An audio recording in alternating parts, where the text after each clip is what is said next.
할렐루야. 사랑하는 대강의 가족 여러분, 오늘 하루도 하나님의 말씀과 동행하는 삶이 되길 소망합니다. 오늘 함께 나눌 하나님의 말씀은 사도행전 3장 1절에서 10절 말씀입니다. 제9시기도 시간에 베드로와 요한이 성전에 올라갈새 나면서 못 걷게 된 이를 사람들이 메고 오니 이는 성전에 들어가는 사람들에게 구걸하기 위하여 날마다 미문이라는 성전 문에 두는 자라. 그가 베드로와 요한이 성전에 들어가려 함을 보고 구걸하거늘 베드로가 요한과 더불어 주목하여 이르되 우리를 보라 하니 그가 그들에게서 무엇을 얻을까 하여 바라보거늘 베드로가 이르되 은과 금은 내게 없거니와 내게 있는 이것을 내게 주노니 나사렛 예수 그리스도의 이름으로 일어나 걸으라 하고 오른손을 잡아 일으키니 발과 발목이 곧 힘을 얻고 뛰어 서서 걸으며 그들과 함께 성전으로 들어가면서 걷기도 하고 뛰기도 하며 하나님을 찬송하니 모든 백성이 그 걷는 것과 하나님을 찬송함을 보고 그가 본래 성전 미문에 앉아 구걸하던 사람인 줄 알고 그에게 일어난 일로 인하여 심히 놀랍게 여기며 놀라니라. 아멘. 유대인들은 아침 6시에 시작하여 저녁 6시에 하루를 끝냅니다. 즉 성경에 1시라고 기록되어 있으면 우리 시간으로는 오전 7시를 가리키는 것입니다.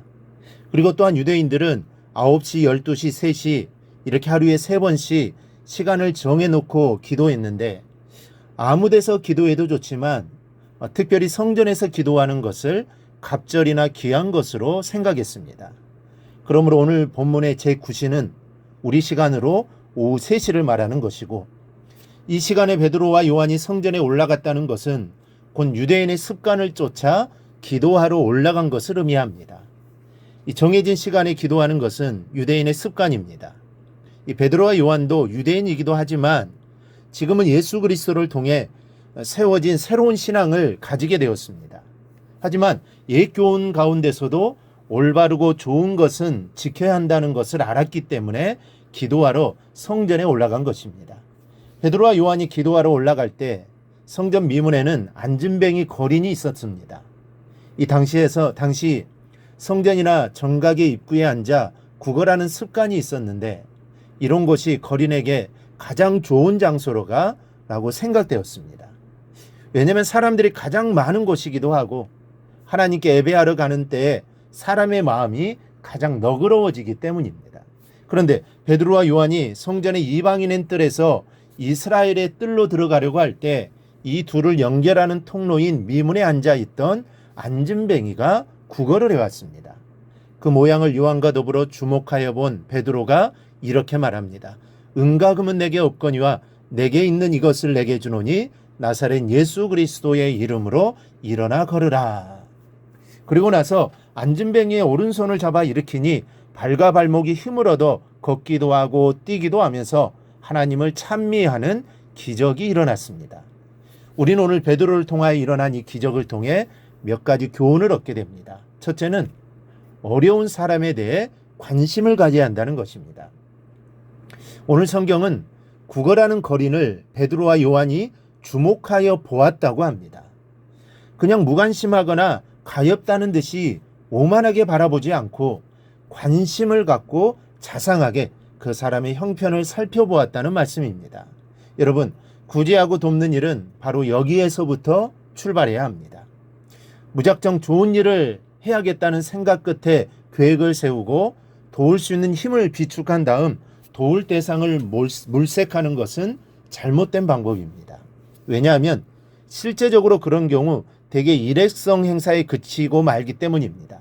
한번 반짝하고는 그것으로 그만입니다. 그리고 그러한 도움을 받는 사람에게 실제적으로 큰 도움이 되는 것도 아닙니다. 형편을 살피지 않고 무조건 주니까 받으라는 식이기 때문입니다.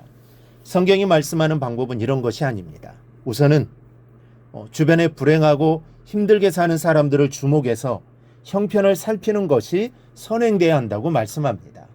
눈에 띄는 그 순간부터 늘 관심을 갖고 살피라는 것입니다. 그리고 도울 기회를 포착하여 구제하라는 것입니다. 그래야 온전한 구제를 알 수 있습니다. 그러므로 내 주변에 도움이 필요한 사람들이 있는지 주목하여 살필 수 있는 우리 성도님들이 되시기를 바랍니다. 둘째는 있는 것을 베풀라는 교훈입니다. 베드로는 은과 금은 내게 없거니와 내게 있는 것으로 내게 준다고 했습니다. 어려운 사람을 돕지 않아서도 안 되고 무리해서도 안 된다는 가르침입니다. 있는 것으로 도우라는 것입니다. 이 세상에 남을 도울 수 있는 것이 아무것도 없는 사람은 없습니다. 무일푼인 베드로와 요한에게도 있는 것이 있었습니다. 비록 은과 금은 없었지만 나사렛 예수 그리스도의 이름, 그분의 권위와 능력이 있었습니다. 따라서 중요한 것은 마음입니다. 진정으로 돕고자 하는 마음이 있으면 무엇으로든 도울 수 있는 길이 있는 것입니다. 하나님이 여러분에게 주신 것이 무엇입니까? 오늘 베드로는 예수의 이름으로 신유의 은사를 베풀었습니다. 그렇다면 우리가 예수의 이름으로 이웃을 위해 사용할 수 있는 것이 무엇입니까? 하나님은 결코 우리를 세상에 빈 깡통으로 보내시지 않았습니다. 우리 안에 그리고 우리의 인생에 여러 가지 보배로운 것들을 가득 담아 태어나게 하셨습니다. 어떤 사람에게는 재물을 주셨고 어떤 사람에게는 지위와 권세를, 그리고 어떤 사람에게는 좋은 머리와 사랑할 줄 아는 가슴을 주셨습니다. 또 건강을 받은 사람도 있고 예술적인 재능을 받은 사람도 있습니다. 하나님이 여러분에게 어떤 것을 주셨습니까? 아무것도 받지 않았다고 말하는 성도들이 있을 것입니다. 하지만 절대로 아닙니다. 그러니 남과 비교하지 말고 베드로처럼 내게 있는 것을 찾으십시오. 찾아서 나사렛 예수 그리스도의 이름으로 주십시오. 내게 있는 것은 이웃을 통하여 하나님께 영광으로 돌려지게 하기 위해서 주신 것을 알아야 합니다. 베드로는 그것을 주었습니다. 그러자 어떤 일이 일어났습니까?